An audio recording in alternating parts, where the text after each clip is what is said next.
Assalamu alaikum. Our lecture today is types of oral mucous membrane.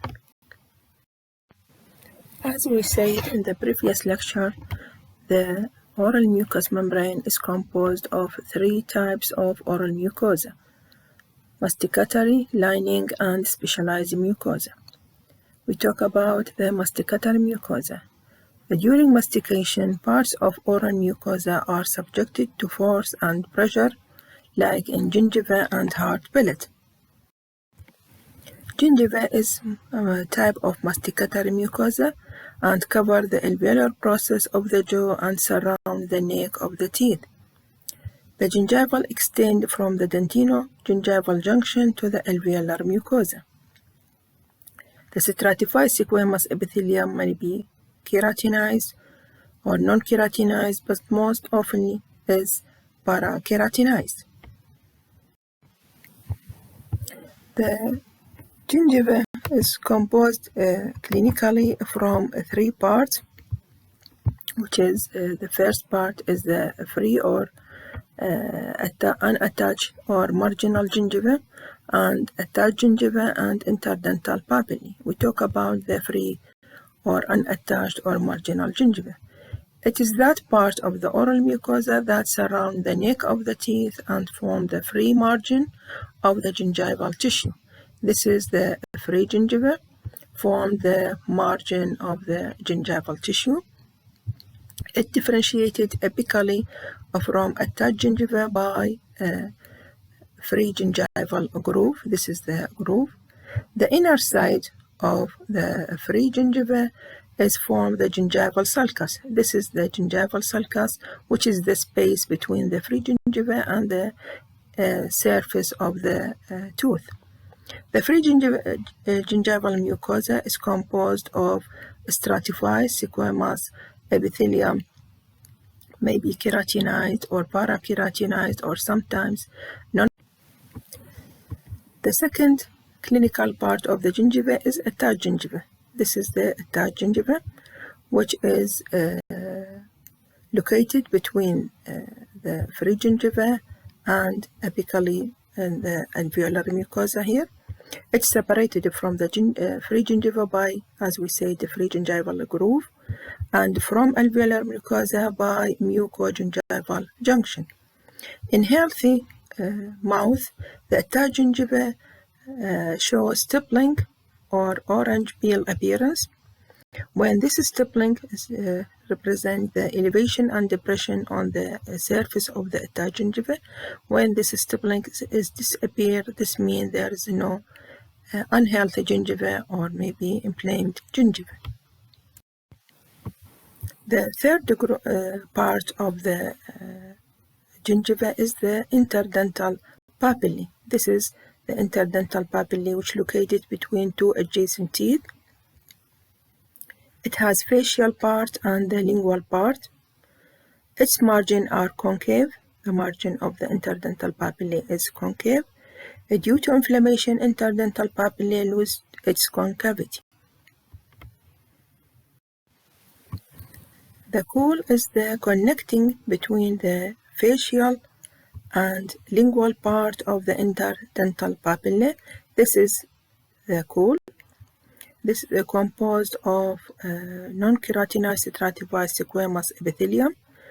The concave shape means gingiva is healthy. When the concave is become dome or shape or gingival recession occur, inflammation, this concavity is disappear. It's covered, as we said, by non-keratinized stratified squamous epithelium. The histological part of the gingival epithelium is we can exist three areas of epithelium which cover the gingiva. Either stratified squamous epithelium keratinized in 15%, para-keratinized in 75%, and non-keratinized in 10%. The epithelium that cover the free gingiva and attached gingiva here is called oral or outer epithelium. This is composed of para-keratinized stratified squamous epithelium The epithelial ridges are long. The epithelial ridges are long and cylinder in shape. The numerous lack separating submucosal layer, so it is immovably attached to the bone and teeth by coarse collagen fibers and has no gland. So there's no submucosa, only oral epithelium, lamina propria, and this lamina propria is attached to the bone or tooth by collagen fibers and has no salivary gland, so there's no submucosa. This attached gingiva is firmly attached to the bone by periosteum. The second type of epithelium present in sulcular epithelium. This sulcular epithelium, which lining the gingival sulcus, which is called the space between the free gingiva and the surface of the tooth. This sulcular epithelium is non-keratinized stratified squamous without epithelial ridges and papillary projection. And the third epithelial part of the gingiva is called junctional epithelium or attachment epithelium, which we discussed in a separate lecture. Also, it's composed of non-keratinized stratified squamous epithelium, which that part attach the gingiva to the tooth surface, called junctional epithelium. The histological section of the gingiva, this is either, as we said, keratinized or parakeratinized stratified squamous epithelium with long epithelial ridges and long papillae for better attachment. The gingival stippling is present on the surface of the gingiva, elevation and depression. This is the keratinized layer of the surface. This gingival stippling represents the normal gingiva. Why this occur? The depression area represents the epithelial ridges, and B represents the papillary projection. This corresponding to the epithelial ridges and papillary projection. When this stippling is disappeared, this means there is a pathological condition or aging process in the attached gingiva. And this gingival stippling is only present in the attached gingiva, not appear in free or in interdental papillae.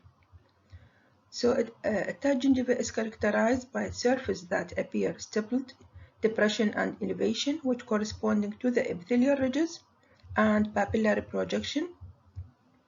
They functional adaptation to mechanical impact of mastication. It's a feature of healthy gingival, and its reduction or loss is common sign of gingival disease, besides varies with age and sex. The lamina propria of the gingiva consists of a dense connective tissue that does not contain large vessels. Small number of lymphocyte, plasma cells, and macrophage are present in the connective tissue of normal gingiva. The papillae of the connective tissue, the connective tissue here, the lamina propria, are characteristically long, cylinder, and numerous. The presence of these high papillae makes for ease in the histologic differentiation of gingiva and alveolar mucosa, which is type of lining mucosa, in which the papillae and the alveolar mucosa are quite low. The collagen fiber in the lamina propria of the gingiva are arranged in various groups, sometimes referred to as the gingival ligament, as we discussed before in periodontal ligament. They are divided into 5 groups, which is dento-gingival group. Fibers run from the cervical part of the cementum to the lamina propria of the gingiva. Second, dento-periosteum. Fiber runs from the cementum to the periosteum of the alveolar process. Third, the alveolo-dentinal group. Its fiber run from the alveolar crest bone to the lamina propria of the gingiva. Fourth type is the circular group. These small fibers run in circular arrangement around the tooth and present in the lamina propria. 5 transeptal fiber group which run from the cervical cementum of one tooth to the adjacent tooth cementum. Hard palate. It contains thick orthokeratinized or parakeratinized epithelium showing ridge or rugae in this area of the hard palate. Lamina propria shows long papillae with thick, dense connective tissue. Submucosa is a mucoperiosteum with dense collagenous connective tissue attaching directly to periosteum, contain fat and saliva. The zone of hard palate is composed of 4 zones. The gingival zone, this near the teeth, and the mid-palatal raphe, second zone, and third zone is fatty area or anterolateral zone of the hard palate, and the posterolateral zone of the hard palate are called glandular area. The gingival part and mid-palatal raphe, the epithelium, the lamina propria is firmly attached to the underlying bone without submucosa, while the fatty area or anterolateral area and posterolateral area or glandular area is contain submucosa. Why we call it fatty area? Because the submucosa contain fatty tissue, while the posterolateral area of the hard palate zone called glandular area because the submucosa contain minor salivary gland. In this area, there's the hard palate and this is the soft palate. The black line represents the area between the hard and soft palate. Hard palate is masticatory mucosa, while soft palate is lining mucosa. Histology of the hard palate, as we say, is this histological section shows the keratinized layer on the surface. With this layer is a granular cell layer, and this is the apical or stratum spinosum, and this layer is a spatial cell layer, as we said with the previous lecture. C represents the papillary projection of the lamina propria, and E represents the reticular portion of the lamina propria. B represents the blood vessels present in lamina propria, and D represents the epithelial ridges with long epithelial ridges and long papillary projection of lamina propria. So this good attachment between the epithelium and lamina propria in masticatory mucosa to withstand the force of mastication. Second type of oral mucosa is lining mucosa. Example of these is the alveolar mucosa, soft palate, and some part of the lip. Alveolar mucosa, it is red, shiny, and covering the alveolar bone, so it is called alveolar mucosa, separating from attached gingiva by mucogingival junction, as we say. It's movable or loosely attached to the periosteum by loose, well-defined submucosa, contain minor salivary gland. The epithelium is thin, stratified squamous, non-keratinized, and the papillae are low and often entirely missing. This histological section, low power of the alveolar mucosa, this is the epithelium, which is non-keratinized stratified squamous epithelium. The papillary projection is small or missing. This is A represent the non-keratinized epithelium, and B represent the lamina propria, and C represent the submucosa, which contain minor salivary gland. In high power for this epithelium, show the epithelial cell layer, which this A represent the basal cell layer, which adjacent to the papillary projection of the lamina propria. B represent the apical cell layer or stratum spinosum, and C represent the superficial cell layer of the non-keratinized stratified squamous epithelium. There is another layer here, which is intermediate cell layer of non-keratinized epithelium. Where masticatory meet lining mucosa. between attached gingiva and alveolar mucosa at a slight indentation. This represents the area when B alveolar mucosa meets the attached gingiva. This line represents the meeting portion, which represents the mucogingival groove. Bright pink to pale pink present clinically. Keratinized or parakeratinized of the gingiva in A, to the thicker non-keratinized alveolar mucosa in B. The lamina propria of the gingiva has numerous collagen bundles attached to the periosteum. The lamina propria of the alveolar mucosa is loose connective tissue with numerous elastic fiber and thicker submucosa. So the difference between the attached gingiva and alveolar mucosa.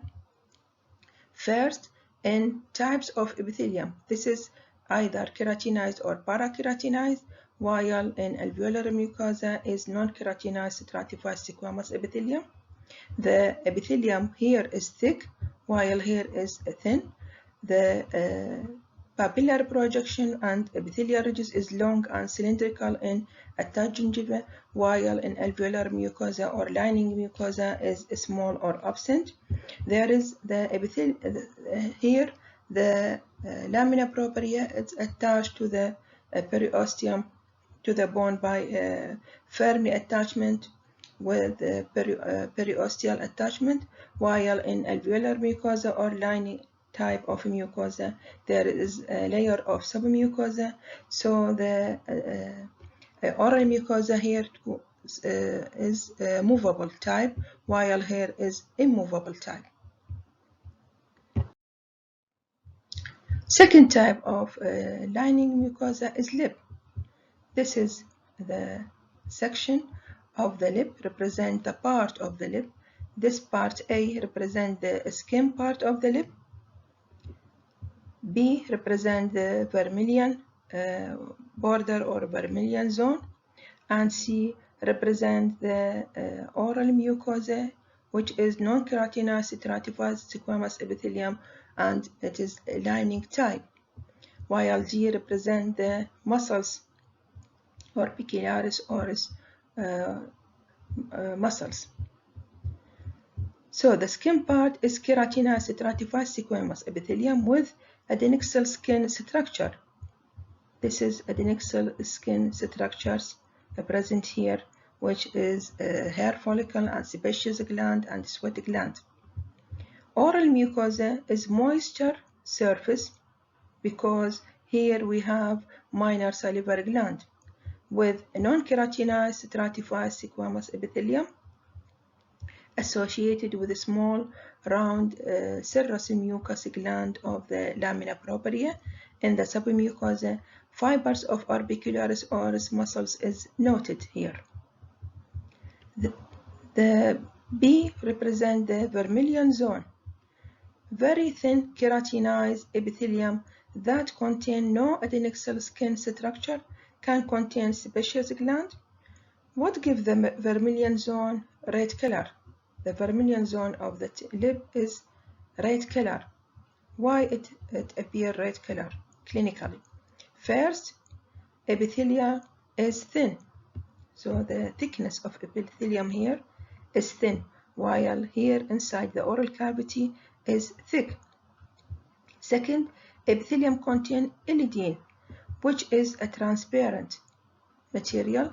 This elidine in lamina propria there is a presence of blood vessels, high blood vessels here in lamina propria. So the epithelium is thin and present of elidine with blood vessels in lamina propria. So the blood vessels are present near the surface. Elidine is a semi-fluid clear substance present in the stratum lucidum of the epithelium of the skin epithelium. So the blood vessels is transparent here, and so it appears as a red color. This section shows the skin part of the lip.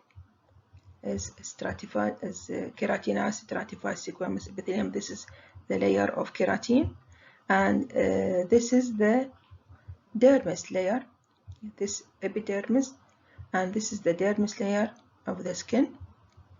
Presence of hair follicle and sebaceous gland and sweaty gland here, while this area represents the vermilion zone and labial mucosa.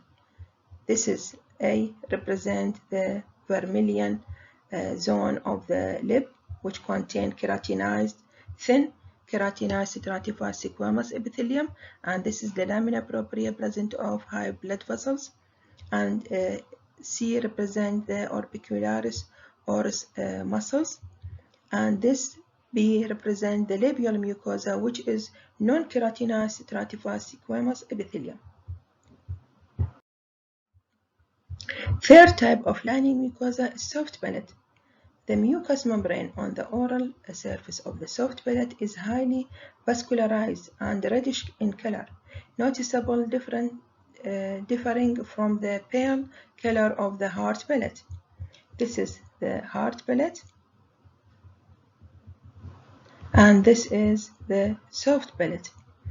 The soft palate appear red in color, while the hard palate appear pale pink in color. Also, the attached gingiva appear pale color, while the alveolar mucosa appear red in color clinically. The papilla of the connective tissue or lamina propria are few and short, as we said in all type of lining mucosa. The stratified squamous epithelium is non-keratinized. The lamina propria shows a distinct layer of elastic fiber separating it from the submucosa. The latter or submucosa is relatively loose and contain an almost continuous layer of mucous minor salivary gland. This is minor salivary gland in submucosa, and this is the non-keratinized stratified squamous epithelium cover the soft palate. So the soft palate is movable type of oral mucous membrane, while the hard palate is represent immovable, especially in the gingival part and in mid-palatine raphe, while in the anterolateral portion and posterolateral portion contain submucosa, so it is a movable type. The third type of oral mucous membrane is a specialized mucosa which is present in the dorsal surface of the tongue. The dorsal surface of the tongue is rough and irregular, divided into anterior 2/3 or body of the tongue and posterior 1/3 or the base of the tongue by V-shaped line called terminal sulcus. This is the anterior 2/3 of the tongue, and this is the posterior 1/3 of the tongue, and between them is the V-shaped sulcus terminalis here. The body and the base of the tongue differ widely in the structures of the mucous membrane. The anterior part can be termed as papillary part, and the posterior 1/3 is called the lymphatic portion. On the anterior part are found numerous papillae, which are 4 types, which is the circumvallate papillae present here, and foliate papillae present on the lateral surface of the tongue, and fungiform papillae filiform papillae and fungiform papillae present in the anterior part of the tongue. Filiform papillae makes up majority of the papillae and cover the anterior part of the tongue. They appear as slender thread-like keratinized projection 2 to 3 mm of the surface of the epithelial cells. These papillae facilitate mastication by compressing and breaking food when tongue is opposite to the hard palate, and movement of the food on the surface of the tongue. The papillae is directed toward the throat and assist in the movement of food toward that direction. This is the filiform papillae here. This is the filiform papillae, and this is the only papillae without taste bud. This is the epithelium cover. This papillae is keratinized stratified squamous epithelium. This is the papillary projection, and this is the basal surface present here, and this is the pericle or stratum spinosum of the epithelium cover the tongue, and this is a granular layer of the keratinized epithelium, and this is the keratinized surface. The second type of papillae is fungiform papillae. It's fungus-like. These are interspersed between the filiform papillae. This is the fungiform papillae, and this is the near it the filiform papillae. More numerous near the tip of the tongue, smooth round structure that appear red because of their highly vascular connective tissue or lamina propria core seen through a thin non-keratinized stratified squamous epithelium. Taste buds are usually seen within the epithelium. This is the taste bud present here in the fungiform papillae, while in filiform papillae there is no taste bud, and this contain keratinized stratified squamous epithelium, while in fungiform papillae is non-keratinized stratified squamous epithelium here. This is the lamina propria of this papillae. Third type is foliate papillae or leaf-like, present on the lateral margin of the posterior tongue, consist of 4 to 11 parallel ridges that alternate with deep groove in the mucosa, and a few taste buds are present in the epithelium. They contain serous gland underlying the taste bud, which cleans the groove. This is the foliate papillae here, and this is the numerous taste bud present in the lateral border of this papillae, and this is the sulcus. Fourth type of papillae, and the largest one, is the circumvent papillae, walled papillae. From 10 to 14 in number. These are seen along the V-shaped sulcus between the base and the body of the tongue, 3 mm large in diameter, with a deep surrounding groove. Ducts or von Ebner gland or serous salivary minor salivary gland open into the grooves. The taste buds are seen lining the walls of the papillae. This is the circumvallate papillae, which are present in sulcus terminalis, and below it there is a duct of the minor salivary gland type, which is the only serous minor salivary gland present here, and the duct is open in the sulcus around this papillae. Now we talk about the taste bud. This is the histological pictures of the taste bud present in the papillae and the dorsal surface of the tongue. This is a unique sense organ that contains the chemical sense for the taste. Microscopically visible barrel shape. This is the barrel shape. Body is found in the oral epithelium. This is the oral epithelium, usually associated with papillae of the tongue, like in circumvallate, foliate, and fungiform. So this taste bud not present in the filiform papillae. Referred to as a neuroepithelial structure, but most currently referred to as epithelial cells, closely associated sensory nerve ending. These nerves arise from the chorda tympani in the anterior tongue and glossopharyngeal nerve in the posterior 1/3 of the tongue, and come to lie among the taste cells. Each taste bud has 10 to 14 cells. Majority are taste cells with elongated microvilli that project into the taste board. This is the taste board. This is the drawing picture of taste bud, represent the taste board, and this is the cells of the taste bud, and this is the fiber of a cranial nerve ending here. We have 4 taste sensation. either sweet, salty, sour, and bitter sensation in the tongue. Sweet and salt present in the anterior part of the tongue, and sour sensation present in the lateral part of the tongue, and the bitter sensation is present in the 8 changes in the oral mucosa. First, oral mucosa of an elderly patient has a smoother and drier surface than young patient due to the dry therapy or any systemic disease. Second, epithelium appear thinner histologically. Third, flattening of the epithelial ridges. Fourth, reduction in the number of filiform papillae present on the dorsal surface of the tongue. 5. Langerhans cells, which is non-keratinocyte cells present in the basal cell layer, become fewer with age, leading to decrease in the cell-mediated immunity in the oral mucosa.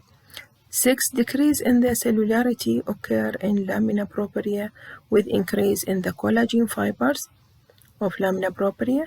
7. Sebaceous or Fordyce spot gland of lip and cheek increase with age.